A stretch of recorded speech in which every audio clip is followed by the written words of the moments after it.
Now let's rise up and pray. Tuinuke sasa tuombe.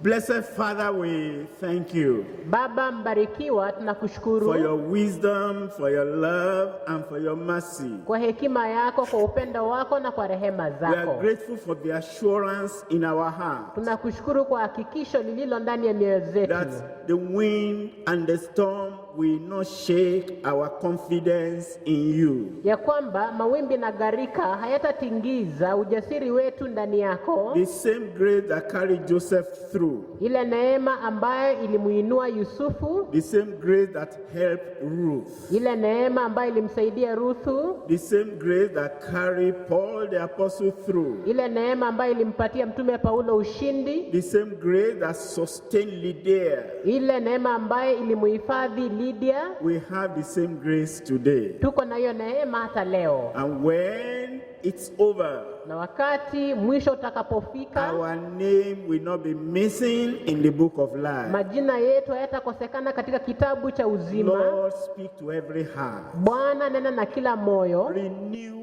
our strength. Tufanye upya nguvu zetu. Encourage the weary. Tia moyo walio wanyonge. Raise the falling. Inua walioanguka. And those who are still fiery, oh Lord, strengthen them. Na wale ambao bado wanaendelea, Bwana watie nguvu. Thank you for hearing us. Asante kwa kutusikiza. In Jesus' mighty name we pray. Katika jina kuu la Yesu tumeomba. Amen. Amina.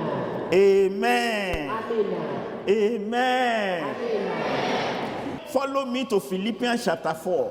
Leo tafadhali tuendeni katika Wafilipi sura as we read in verse 6. Wafilipi sura ya 4 nasoma mstari wa 6.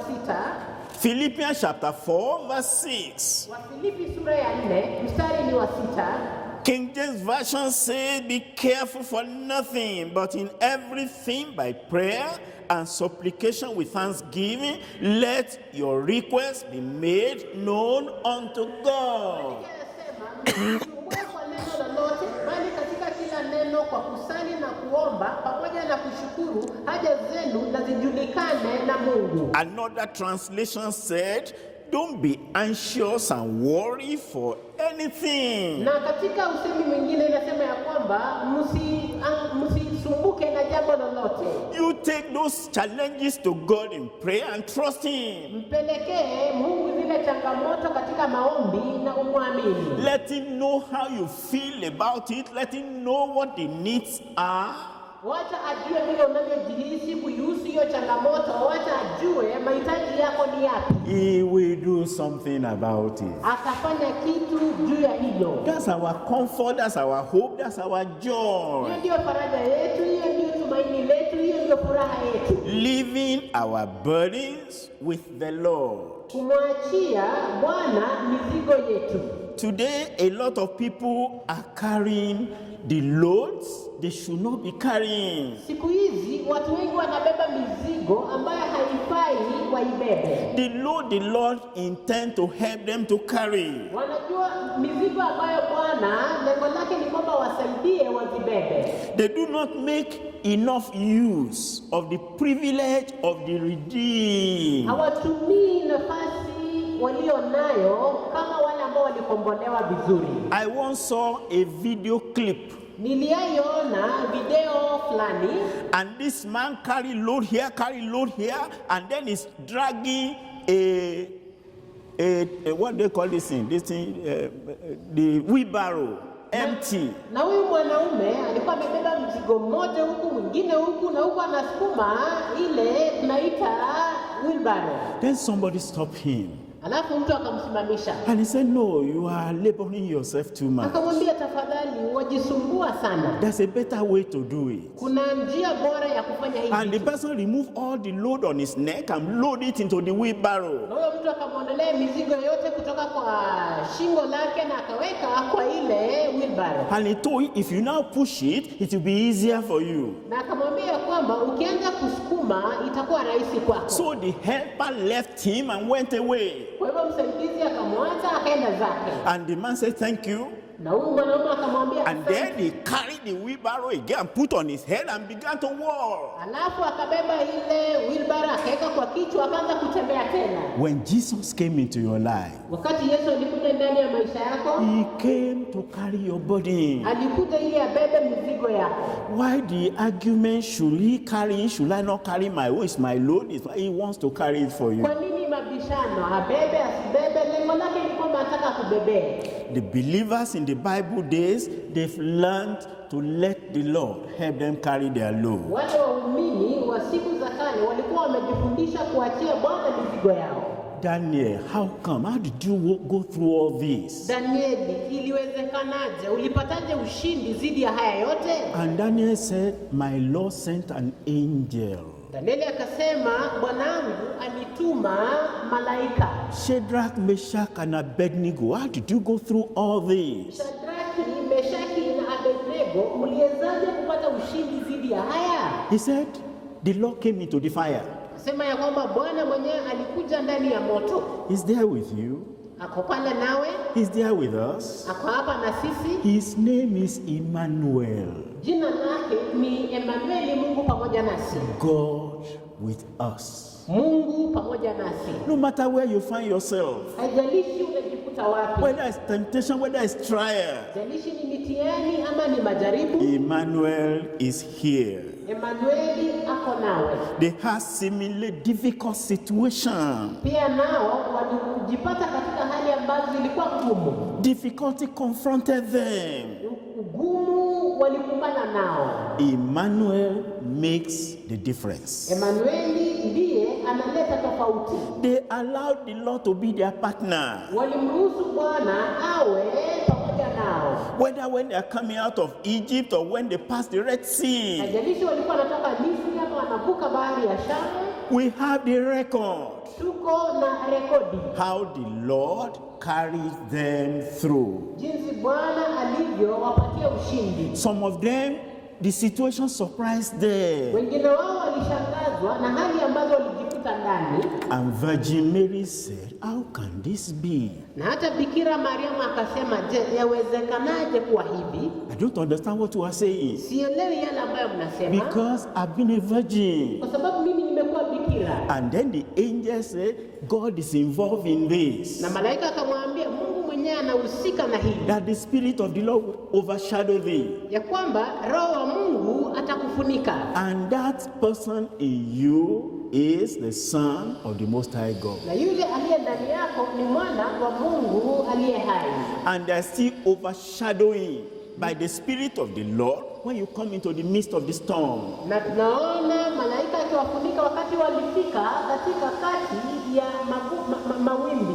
That's why Paul said, Ndiposa Paulo the akasema, angel of the Lord to whom I belong stood with me this night. malaika wa Mungu ambaye mimi ni milki yake alisimama nami usiku wa leo. And he said, Paul, fear not. Na akamwambia Paulo, usiogope. You will get to Caesar.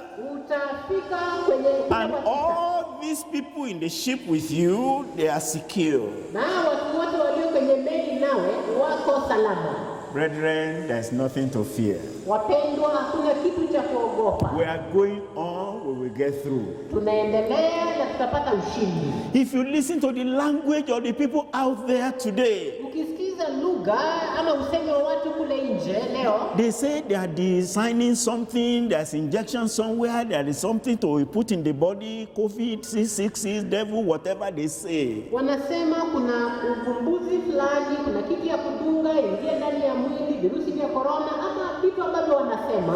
There is one thing we know. Kuna kitu kimoja tunajua, Before Satan takes over, we have gone home. kabla ibilisi atawale tayari tutakuwa tumeenda nyumbani. That's why Jesus said, let not your heart be troubled. Ndiposa Yesu akasema msijisumbue. Believe in God, believe also in me. Mwamini Mungu pia nami niamini. In my Father's house there are many mansions. Nyumbani mwa baba yangu mna makao mengi. And when I'm through, Na wakati I naenda come and take you to myself. nitarejea pia niwatwae mwende nami. I am not waiting for Antichrist, I'm waiting for Jesus Christ. Simngoji mpinga Kristu na mngoja Yesu Kristu. But as to the wind and the storm and the flood and the thunder and the night and the day and whatever it is passing by. Hata haijalishi ni mawimbi, ni gharika, ni usiku, ni mchana, ni ugumu, ni rahisi, zote zinapita.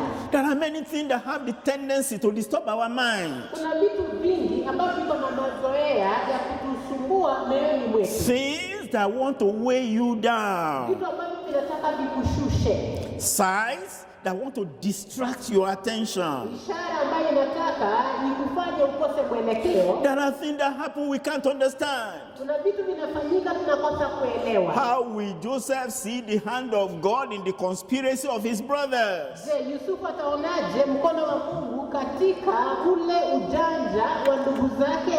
How will Joseph explain being faithful to God and refusing to defile another man's wife landed him in the prison? Je, Yusufu ataeleza aje amekuwa mwaminifu kwa Mungu, amekataa kumchafua mke wa mtu mwingine na huko anaenda jela? And somebody is saying, Joseph, what is the benefit of honesty? Na kwa hivyo Mungu anamwambia Yusufu, je, faida ya uaminifu ni ipi? Your holiness is getting you into trouble. Utakatifu wako ndio unafanya hata uteseke zaidi. He never understood. Hakuelewa. But there's one thing that stood out in his life. He knew the truth. Lakini kuna kitu kimoja ambacho kilijitenga ndani ya maisha yake, alifahamu ukweli. The truth was the pilot that carried him through. Ukweli ndio rubani ambayo ilimwelekeza. You may understand, you may never understand. Unaweza kuelewa, unaweza kosa kuelewa. By the time we get the other side, we will understand. Lakini wakati tutafika kule upande mwingine But tutafahamu. allow the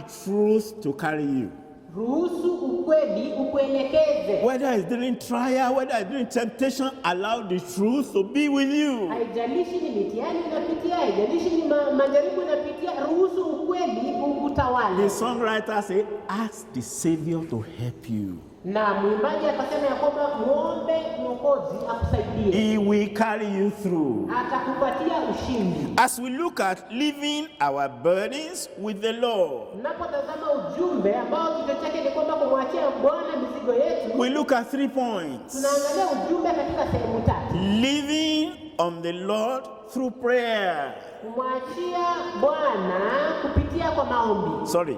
Leaning, resting, reclining on the Lord through prayer.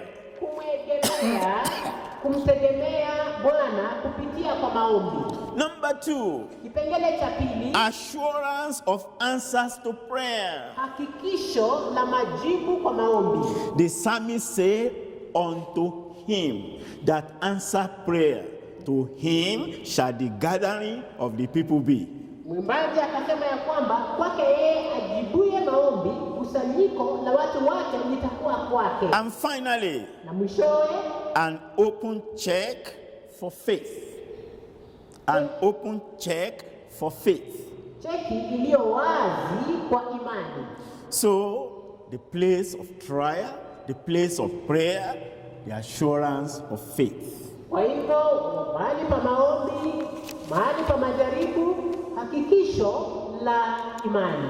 In Matthew 11 verse 28, the master said, come unto me, all ye that labor. Katika Mathayo 11:28 Bwana akasema, njooni kwangu nyote mnaosumbuka na mizigo, And a heavy laden. na wale ambao mnateswa. Instead of becoming worried and anxious, come over, I give you rest. Badala ya kuchoka na kuwa na mnateseka, njooni kwangu niwape pumziko. The master is inviting us to rest. Bwana anatualika katika pumziko lake. And Abraham came to know something, Na Ibrahimu akakuja akatambua kitu fulani, that Sodom is doomed to destruction. ya kwamba Sodoma tayari ilikuwa inaandaliwa kuharibiwa. He remembered Lot, his nephew, was in Sodom. Akakumbuka ya kwamba Lutu ambaye alikuwa binamuye alikuwa kule Sodoma. And that became a burden to Abraham. Na likawa ni jambo ambalo lilikuwa linamsumbua moyoni mwake. So he went to God in prayer Kwa hiyo akaenda mbele za Mungu katika maombi, to present the case to God and to seek for divine mercy. kumwachia Mungu yote na kumlilia arehemu binamuye. For Moses, Kwa Musa. He had gone to God to have the law. Alikuwa ameenda kutoa sheria kutoka kwa Mungu. He has been there for the past 40 days. Alikuwa amekuwa kule kwa siku 40 zilizopita. And then God said, Moses, you know what? Alafu Mungu akamwambia Musa, wajua nini? Your people are lost. Watu wako wamepotea. They gone back to idol worship. Wamerejea katika ibada ya sanamu. I took them out of Egypt. Niliwatoa kule Misri. But they carry Egypt in their heart along the journey. Lakini walibeba Misri ndani ya mioyo zao walipokuwa wakisafiri. Moses allowed me to clear them off. Musa, niruhusu niwaangamize wote. I will make a greater nation out of you. Nitajenga taifa kuu kutoka ndani yako. And that became a burden to Moses. Na likawa jambo ambalo lilimsumbua Musa moyoni mwake. And Moses began to pray. Na Musa akaanza kuomba. He began to cry to God in prayer. Akaanza kumlilia Mungu katika maombi. The burden of the people became the burden of Moses. Mzigo wa watu ukawa mzigo wa Musa. We came to the New Testament. Tukifika katika Agano Jipya, news began to circulate from one brother to another. Habari ikaanza kusambaa kutoka kwa ndugu mmoja hadi mwingine. They heard James is being killed. Wakasikia habari ya kwamba Yakobo ameuliwa. And Peter in prison.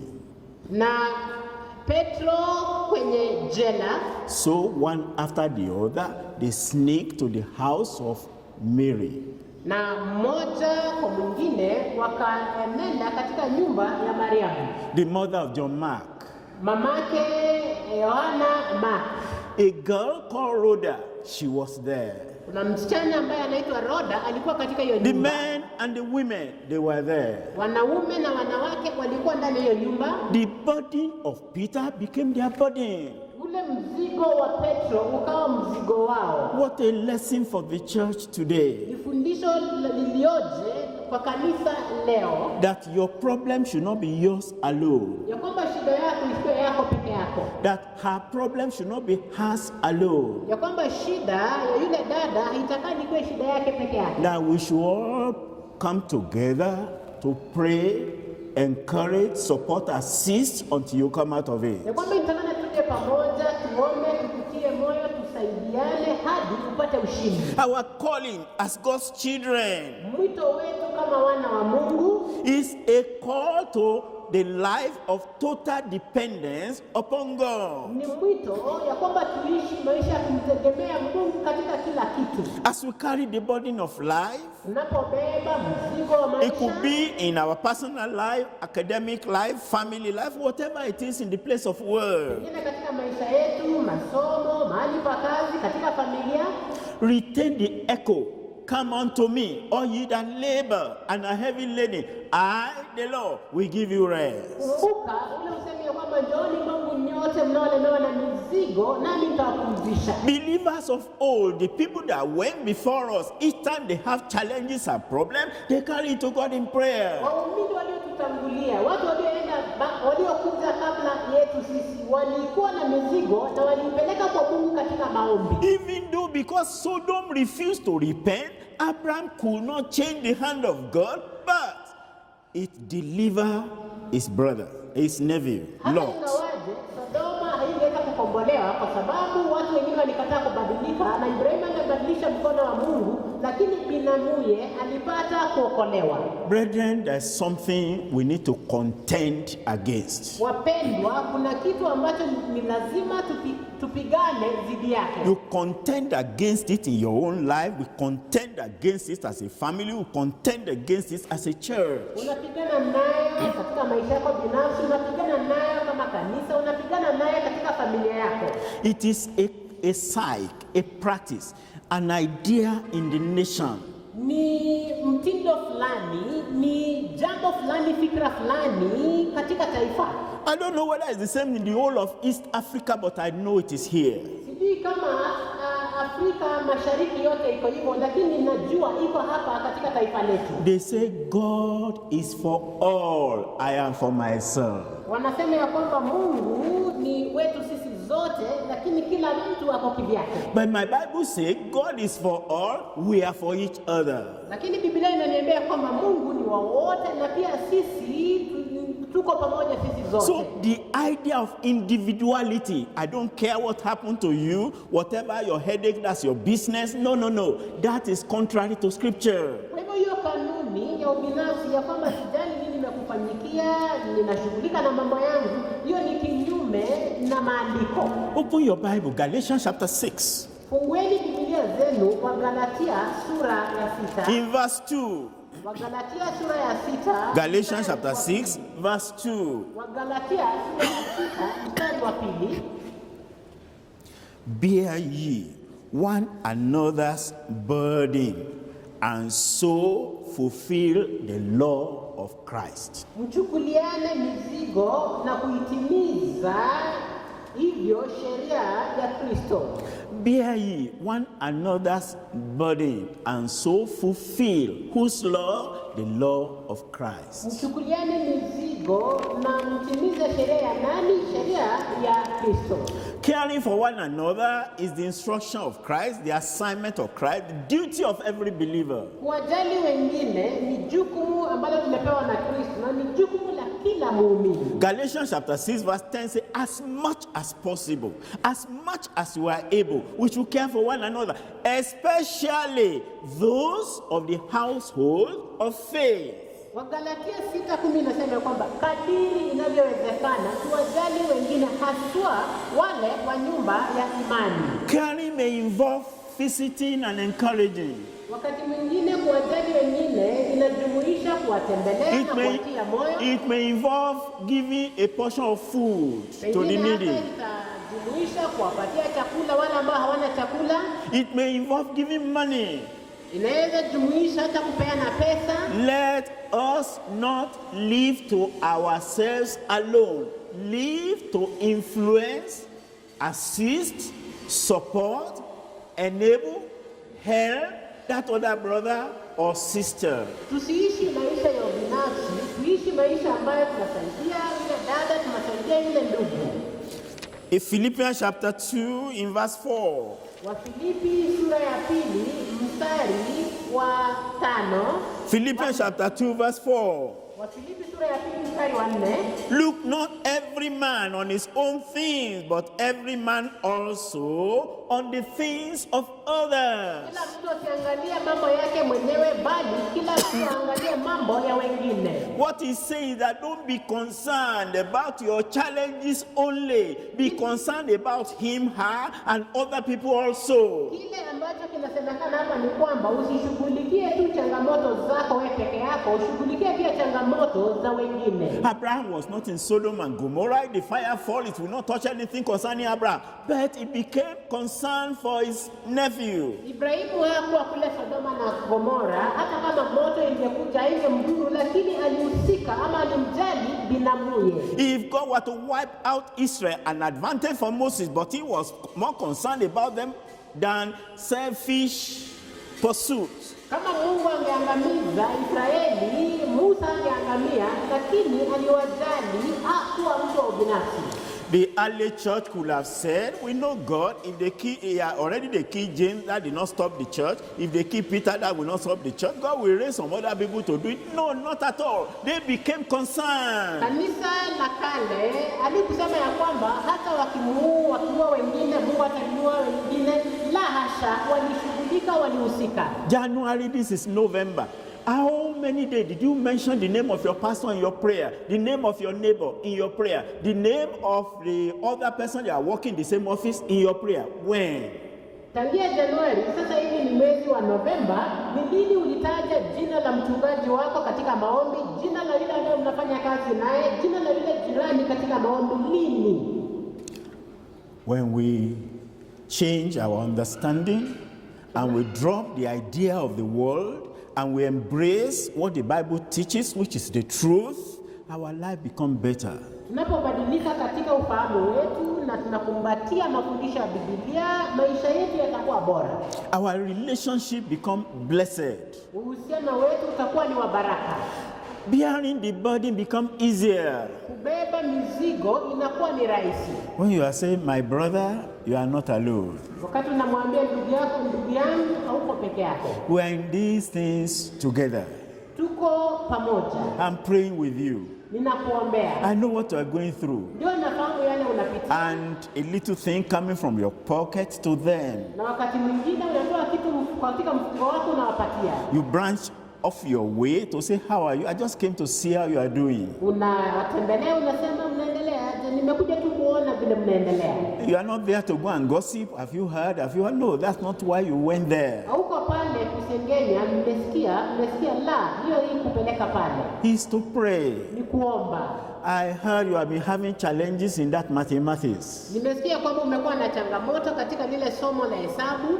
And that's why I came, so we can spend some 30 minutes together. That thing is not difficult. Na ndio sababu nimekuja ili tuchukue dakika 30 pamoja. Hiyo kitu sio ngumu. And life become easier. Na maisha inakuwa ni rahisi. Because when the left cleans the right, and the right cleanses the left, the hands become cleaner. Kwa sababu wakati kushoto inasafisha kulia na kulia inasafisha kushoto, mikono inakuwa safi. You try it all alone, get your hand dirty.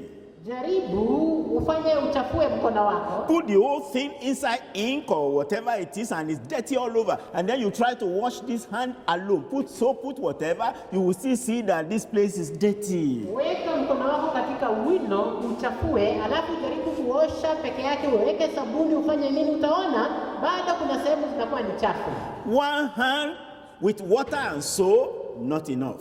Mkono mmoja ukiwa na maji na sabuni haitoshi. But when you bring the other hand into it, cleanness is accomplished. Lakini unapohusisha mkono mwingine utapata ya kwamba usafi unatimilika. Let's get involved in helping one another. Tuwe watu ambao tunasaidiana na tunasaidia wengine. Some people feel the pastor is gone beyond challenges in life.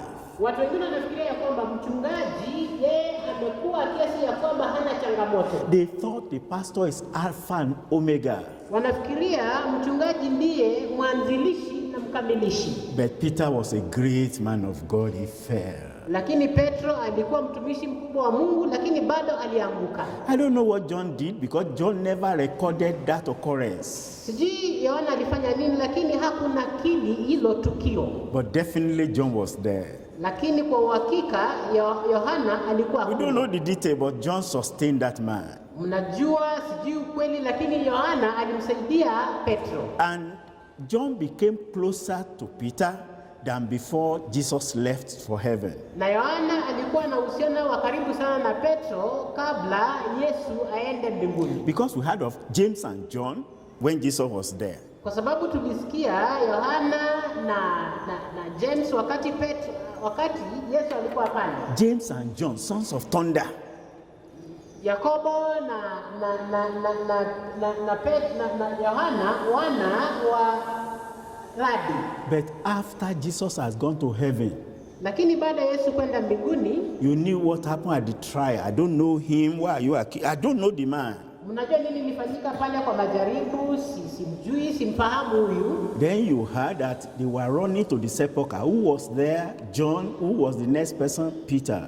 Alafu mnasikia kwamba walikimbia kwenda makaburini. Nani alikuwa kule? Yohana. Wa pili alikuwa nani? Petro. Then we heard that they went to Samaria. Who went? John, Peter. Alafu mnasikia kwamba walienda kule Samaria. Nani walienda? Petro na Yohana. I never heard John sit and say, here you are, you say you are leader.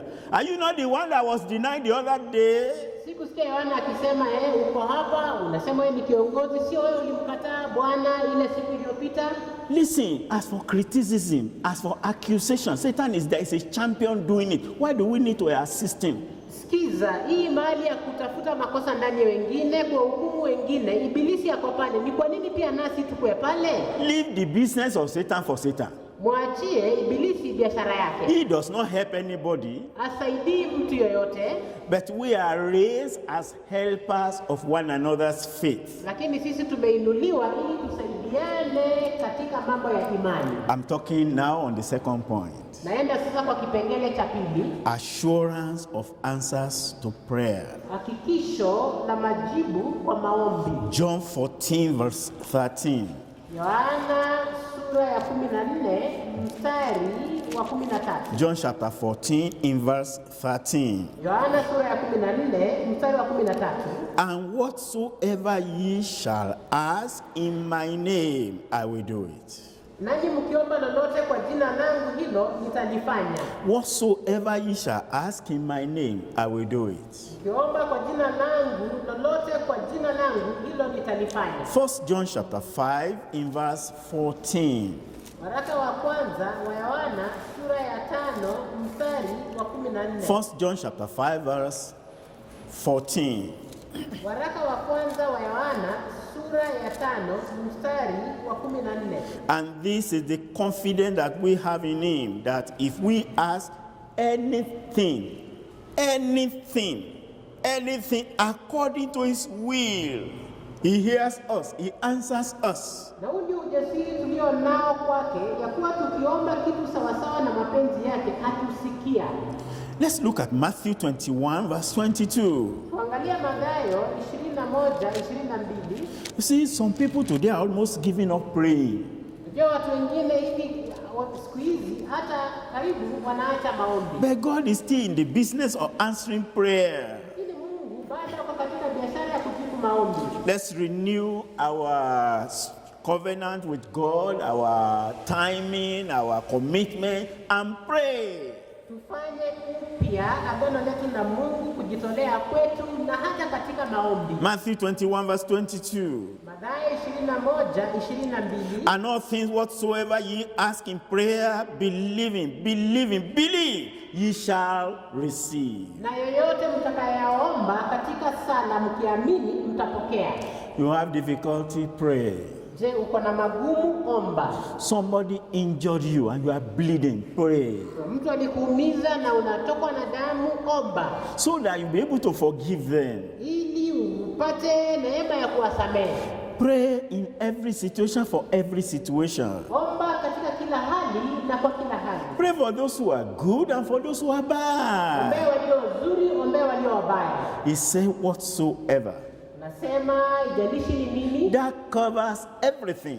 Inafunika kila kitu. We should pray earnestly, pray believingly. Tuombe kwa bidii, tuombe tukiamini. In Philippians chapter 4 verse 10. Katika Wafilipi sura ya 4 mstari ni wa 10. Reading from Philippians chapter 4 and in verse 10. Wafilipi sura ya 4 mstari ni wa 10. But I rejoice in the Lord greatly, that now at the last your care of me has flourished again, wherein you were also careful, but ye lack opportunity. Na nifurahi sana katika Bwana, kwa kuwa sasa mwisho mmeuisha tena fikra zenu kwa ajili yangu, kama vile mlivyokuwa mkinifikiri hali yangu, lakini hamkupata nafasi. As we read in Acts chapter 15, Paul gave testimony. Unaposoma katika Matendo ya Mitume 15, Paulo alitoa ushuhuda. Healing, deliverance, miracles. Uponyaji, ukombozi, miujiza. But here is another testimony. Na hapa pia anatoa ushuhuda mwingine. When we talk of love, wakati tunaongea kuhusu upendo, Jesus taught us to love one another. Yesu alitufundisha tupendane. Jesus practicalized it by washing the feet of his disciples. Aliweka katika vitendo wakati aliosha miguu ya wanafunzi wake. He said, as I have done to you, do to one another. Akawaambia, jinsi nimewafanyia pia nanyi wafanyieni wengine. Apostle Paul in 1 Corinthians chapter 13, that's the greatest chapter on love. Mtume Paulo katika Wakorintho wa kwanza sura ya 13, sura ambayo ni ya upendo. But when it came to practical, lakini wakati ilifika katika hali ya matendo, it is here in the Philippian church. Iko hapa katika kanisa la Kifilipi. They care one for another. Walikuwa wanamjali mwingine kwa mwingine. Unlike the church in Corinth, Sio kama lile kanisa la Korintho. In Corinth, I am for Paul, I'm for Peter, I'm for Jesus. Controversy. Huko walikuwa na mabishano, mimi ni wa Petro, mimi ni wa Yohana, mimi ni wa huyu. But when you get to Philippian church, lakini wakati unafika katika kanisa la Kifilipi, he said, I heard, I know you care for one another, but do it more and more. Anawaandikia, anawaambia, nimesikia mnawajali wengine, lakini fanyeni zaidi na zaidi. This is my dream, my desire, my prayer, my goal, that in this church, what will be uppermost is not just that we come to Bible study, we come to revival service, we come to workers meeting, but that everybody, you come to church, the first thing you see that here, they love one another. Ni shauku yangu, ni tamanio langu, ni ndoto yangu ya kwamba tutafika kipindi ambacho wakati unakuja hapa katika ushirika unaona ya kwamba hakika hapa kuna upendo. The writer of history told us that John the Beloved became so old, above 100 years old. Mwandishi wa historia anatuambia ya kwamba Yohana mpendwa alifika wakati akawa mzee na mzee zaidi. After he came back from the island of Patmos. Baada ya kutoka katika lile jimbo la Patimo. He was in the church of Ephesus before he died. Alikuwa alijiunga na kanisa la Efeso kabla aje. That he got to a stage they used to carry him to church. Ya kwamba alikuwa amezeeka, amefika kiwango ya kwamba wanambeba wanampeleka kanisani. Remember, there's no car at that time. Kumbuka hatukuwa na magari hiyo wakati. Some people must have committed themselves to go to carry Baba John. Lazima kuna watu ambao walijitolea ya kwamba kazi yao itakuwa kwenda kumbeba mzee Yohana. And when all the preaching is over, na wakati mahubiri yanaisha, the preacher at Ephesians Church will turn to Baba John. Any message for your children? Mchungaji wa lile kanisa alikuwa anamgeukia, anamuuliza mzee Yohana, kuna ujumbe wote kwa kanisa? Day of worship after day of worship. Siku ya ibada baada ya siku ya ibada. And John will say, na Yohana alikuwa anasema, children, watoto, love one another. Mpendane. Children, watoto, love one another. Mpendane. You will see that reflection in 1 John, 2 John, 3 John. Utaona hiyo ikiwa wazi katika waraka wa kwanza wa Yohana sura ya kwanza, sura ya pili. Because he was old of age. Kwa sababu alikuwa amekuwa mzee. And he knew the key to spiritual health is genuine love that cares. Na alikuwa anajua ufunguo ama hakikisho la afya nzuri ya kiroho ni upendo. And so this Philippian church, they dignify themselves in caring one for another and for their minister. Na kwa hivyo hili kanisa la Kifilipi lilijionyesha wazi kwa upendo wao mmoja kwa mwingine. And Paul wrote about it. Na Paulo anaandika kuhusu hilo. Look at Philippians chapter 4 verse 14. Angalia Wafilipi sura ya 4 mstari wa 14. Notwithstanding, ye have done well that ye did communicate, you gave to me in my affliction. Lakini mlifanya vema mliposhiriki nami katika dhiki yangu. They did it again and again and again. Walifanya tena na tena na tena. Why the people in Corinth were arguing one against another? Wakati wengine kule wa Korintho walikuwa katika mabishano mmoja kwa mwingine. Verse 15. Mstari wa 15. Now, ye Philippians know also that in the beginning of the gospel, when I departed from Macedonia, no church gave, no church communicate with me concerning giving and receiving, but ye only. Nani pia ninyi wenyewe mnajua, enyi wa Filipi, ya kuwa katika mwanzo wa Injili nilipotoka Makedonia, hakuna kanisa lingine lililoshirikiana nami katika habari hii ya kutoa na kupokea ila ninyi peke yenu. Anything from Galatian church? No. Kitu chochote kutoka katika kanisa la Galatia? It's about Judaism. Ni kuhusu Uyuda. Anything about Ephesian church? No. Kitu chochote kutoka kanisa la Efeso? La. They left their first love. Katika upendo wao wa kwanza. Any information from Corinth? Ujumbe wote kutoka kule Korintho. Argument and fighting, I am for Paul and for Peter and for James. Mabishano na vita, mimi wa Paulo, mimi wa Apollo, mimi wa Yohana. How about Thessalonian church? Those people who are valiant for truth, but how about love? We didn't hear about them. Na kanisa la Thessalonika ambao walikuwa na bidii lakini upendo, je, hatujasikia mnayasikia. Paul said, ye Philippians, you know you are different. Paulo akasema nyinyi wa Filipi mnafahamu nyinyi mko tofauti. Again and again you gave. Tena na tena mlipeana, mlitoa. Even when I was not with you. Hata wakati sikuwa nanyi. Look at verse 16. Angalia mstari wa 16. For even in Thessalonica, ye sent once and again unto my necessity. Kwa kuwa hata huko Thessalonike mliniletea msaada kwa mahitaji yangu. How about these brethren in Thessalonica? They didn't see your need. They were busy with another thing. Je, na hawa wapendwa wa Thessalonike wakuona ya kwamba kuna mahitaji?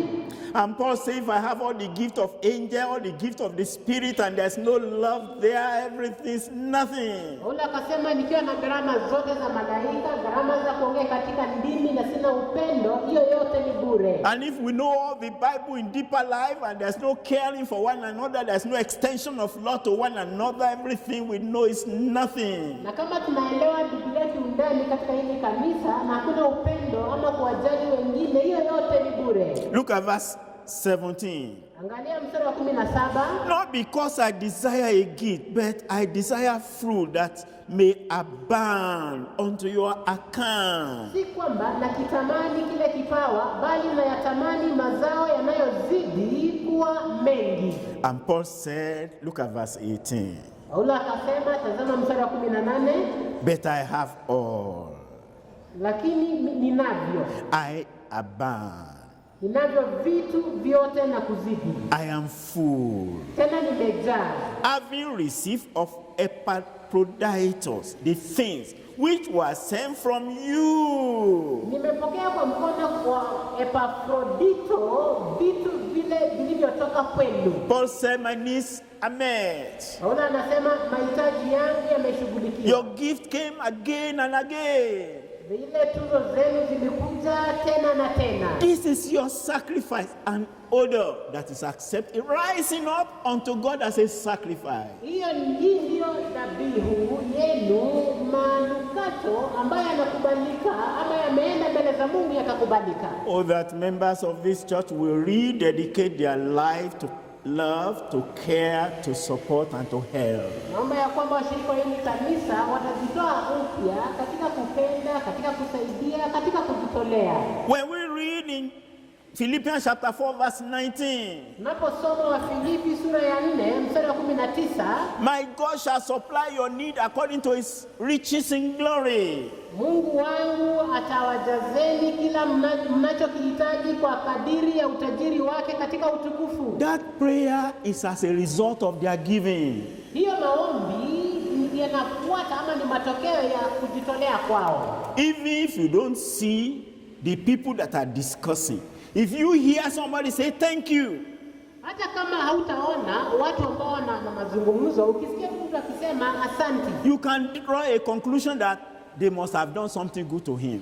Lazima utajua ya kwamba ni lazima anasema asante kwa sababu amefanyiwa kitu mzuri. If you hear people saying, oh, thank you, thank you, thank you, they have been helped. Ukisikia mtu akisema shukran, nashukuru, asante, But we want to pick Philippians chapter 4 verse 19. My God is able. Yes, he's able. Lakini wengi tunanukutu ule mstari ya kwamba Mungu wangu anaweza, ndio anaweza. But look at the condition that led to it. Lakini angalia yale masharti ambayo yalitimizwa kabla ya hilo ombi. Philippians chapter 4 verse 19. Wa Filipi sura ya 4 mstari wa 19. But my God shall supply all your needs. Mungu wangu atawajazeni kila mnachokihitaji according to his riches in glory by Christ Jesus. Kwa kadiri ya utajiri wake katika utukufu ndani ya Kristo Yesu. That sentence is based on what they did to him and to the brethren at the church in Philippi. Ile sentence inakuja baada ya kuangalia yale ambayo walikuwa wamemfanyia Paulo na yale ambayo walikuwa wamefanyia wapendwa katika lile kanisa. You remember there was a time we studied about caring and loving and giving. Nakumbuka kuna wakati tulifundisha kuhusu kuwajali wengine, kuwapenda wengine na hata kutoa. And I said every one of us should put into practice. Na nikasema kila mmoja wetu aweke katika vitendo. Is it over? Je, imeisha? Chapter of caring and giving, the door is closed. Ile ukurasa wa kupenda na kutoa, mlango ushafungwa. All of us, one after the other, should make it a lifestyle. Sisi zote ni lazima tufanye kuwe mtindo wa maisha yetu. Find something good to do for somebody. Tafuta kitu kizuri cha kumfanyia mtu mwingine. Do it for the believers like yourself. Fanyia wale waumini kama wewe. Do it to unbelievers because God created them. Fanyia pia hata wale wasioamini kwa maana pia hao ni viumbe vya Mungu. Love is a bait to make people listen to you. Upendo ni mtego wa kufanya watu wakusikie. You know the fishermen, they throw baits into the water to catch the fish. Mnajua vile wavua samaki wanafanya, wanarusha hiyo ngee ndani ya maji ili watwae washike samaki. The evangelism we do, your neighbor, you won't greet them. From January to November, you never say, how are you? And then you now go and knock door. Jesus says you'll be born again if you repent. Is it not dry? Is it not empty? Ule uinjilisti tunafanya, usalimie jirani yako kuanzia Januari hadi Disemba, alafu siku moja unabisha mlango na mwambie kwamba Yesu anakupenda. Je, inawezekana hivyo kweli? One family invited me for the naming of their child when the wife delivered. Familia moja ilinialika kwenda katika sherehe ya kumpa mtoto jina wakati mke katika hiyo familia alijifungua. So I go there. Kwa hivyo nikafika pale. I say, where is this neighbor? Nikawauliza, na huyu jirani yuko wapi? Where is the one in that other place? Na huyo mwingine anaishi pale ako wapi? Why are those people not here? Kwa nini wao wengine hawako hapa? He didn't invite them. Haukualika. You know the reason? Kwa nini? They are not deeper. Sio washirika wa kanisa letu. What does it matter? Je, whether they are deeper life or Anglican or Muslim or idol worshiper, what does it matter? Haijalishi kama ni wa Kianglikana, wa hili kanisa, wa Islamu, haijalishi. Why don't we use this opportunity, this occasion, to draw them closer to Christ and make them see the love of God, the happiness and the joy that we have as children of God? Kwa nini tusitumie hii nafasi kuwavuta, kuwaonyesha upendo wa Mungu, kuwaleta pamoja, wajue wema wa Kristo? In conclusion, tukimalizia, the promise of God, the open check. Ahadi ya Mungu, cheki ambayo ni wazi. In Jeremiah chapter 33 in verse 3. Katika Yeremia 33 mstari wa 3. God said, open your mouth wide, I will fill it. Mungu akasema, fungua kinywa chako wazi, nitakijaza. That's the promise God has given. Hiyo ndio ahadi ambayo Mungu amepeana. And in Jeremiah chapter 32, katika Yeremia sura ya 32 verse 27. Mstari wa 27. Jeremiah chapter 32 verse 27. Yeremia 32 mstari wa 27. Behold, I am the Lord, the God of all flesh. Is there anything too hard for me? Tazama, mimi ni Bwana Mungu wa wote wenye mwili. Je, kuna neno gumu lolote nisiloliweza? The God that make a woman to give birth to a child at the age of 90. Anything too hard for him? Mungu aliyemfanya mwanamke azae mtoto akiwa na miaka 90. Je, kuna jambo lolote ambalo hawezi kulifanya? The God that made fire to lose its consuming ability, so that Shadrach, Meshach, and Abednego were walking in it. Is anything too hard for him? Mungu aliyefanya moto ukose makali yake na Shadrach, Meshach na Abednego wakatembea ndani bila madhara, kuna jambo lolote ambalo linamshinda? The God that kept 272 people when the ship scattered, and many of them didn't know how to swim, and he kept all of the unbelievers were there. The centurion was there. Enemy of Paul was there. Those who doesn't like him, they were there. That God, and he kept all of them alive and took them to Melita Island. No one died. Is anything too hard for him? Mungu alihifadhi watu 272 wakati meli ilipata madhara fulani ya kwamba wakizama, na kulikuwa na walioamini, wasioamini waliomsikia Paulo hadi wakafika Melita. Kuna kitu chochote ambacho haezi? The man got medical report. Mtu akapata ripoti ya daktari, put your house in order, you will die. Kamwambia hebu jipange kwa sababu hivi karibuni unakufa. And the one that brought the medical report is a messenger of God, Isaiah the prophet. Na yule ambaye alileta ujumbe alikuwa ni ule wa Mungu, nabii Isaya. Ezekiah, put your house in order, you are going to die. Ezekiah, hebu jipange, hivi karibuni unakufa. Thank you, prophet. Bye. Then the man turned to God and said, God, is it too hard for you? Is this how I will end?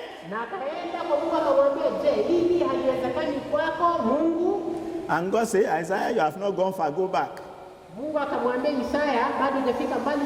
Go tell him 15 years extra. Is there anything too hard for him? Is there a sickness that God cannot heal? And people are panicking up and down. They say there's COVID. I know there's COVID, but it's not for me. Is it for you? Did they manufacture it because of you? Whether it's coming from Satan or from hell or from scientists or from weapon, whatever they call it, is it for you?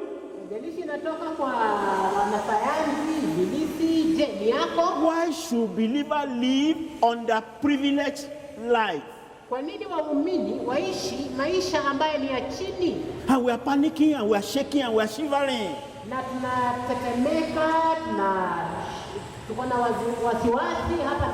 He is asking you, the one that created the heaven and the earth, is anything too hard for him?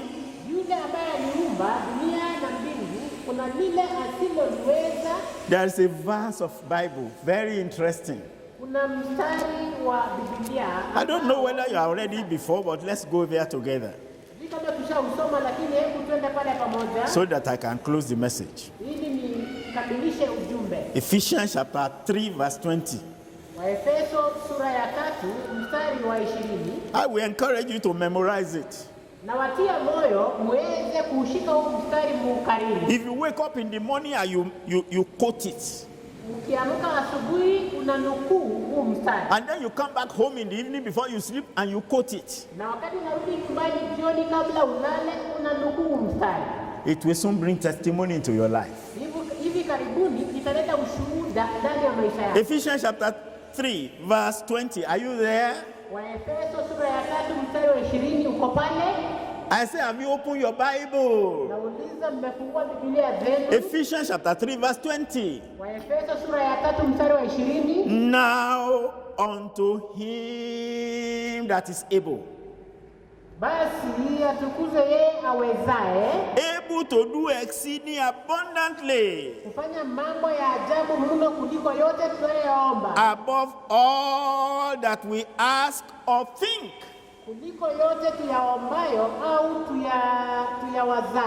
according to the power that is working in us. It was that power that worked in Daniel. It was that power that worked in Mama Sarah. The Bible says he received strength. Is that same power he's talking about? Virgin Mary, a virgin that became pregnant, is that same power. The power that worked in them. The Bible is telling you that same power is working where? In me. So that no hindrance, no limitation, no shortage.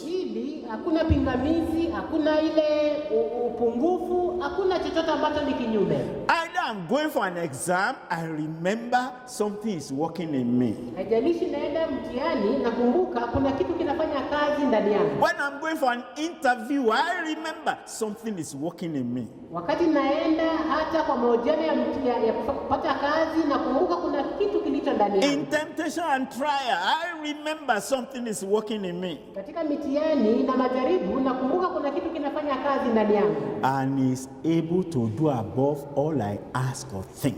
Na anaweza kufanya zaidi yale ambayo naomba na yale ninayoyawaza. That's the more reason that you should rededicate your life. Hiyo ndio sababu zaidi ya kwamba ujitolee wakfu ama upya. That I should rededicate my life. Ya kwamba pia nami nijitoe upya kwa Bwana.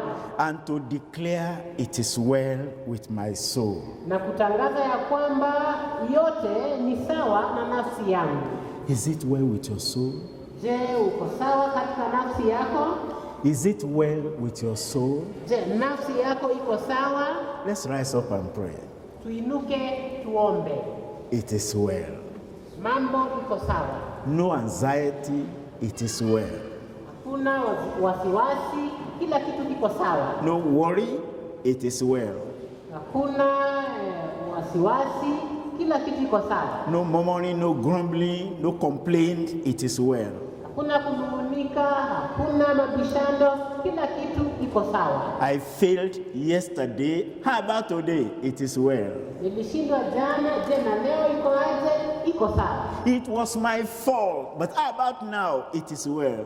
Ndio nilianguka, lakini sasa mambo iko aje? Iko sawa. Nothing to regret about because it is well. Hakuna jambo la kujuta kwa sababu mambo iko sawa.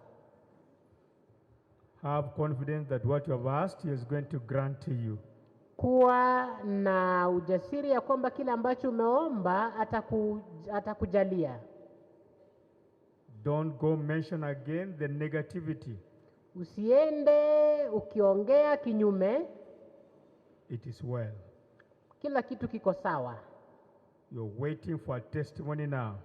Ngoja ushuhuda sasa. Because the Lord has done it. Kwa sababu Bwana tayari ametenda. In Jesus' name we pray. Katika jina la Yesu tumeomba. Dear Father, it is well. Baba mpendwa, kila kitu kiko sawa. We have assured that Lord, whatever we have asked, you have granted to us. Tuko na hakikisho ya kwamba Bwana kile ambacho tumeomba umetujalia. None of our requests will fall on the wayside. Hakuna ombi lolote letu ambalo litaanguka kule njiani. It will be well with our families, it will be well with our own life, it will be well with the fellowship everywhere we go. It will be well in Jesus' name. Itakuwa sawa maishani mwetu, katika familia zetu, katika kanisa letu, mahali popote tunapoenda, kila kitu itakuwa sawa katika jina la Yesu. Receive all the glory, Lord. Pokea utukufu wote Bwana. In Jesus' name we pray. Katika jina la Yesu tumeomba. Amen. Amina. Thank you and God bless you. Asanteni, Mungu awabariki.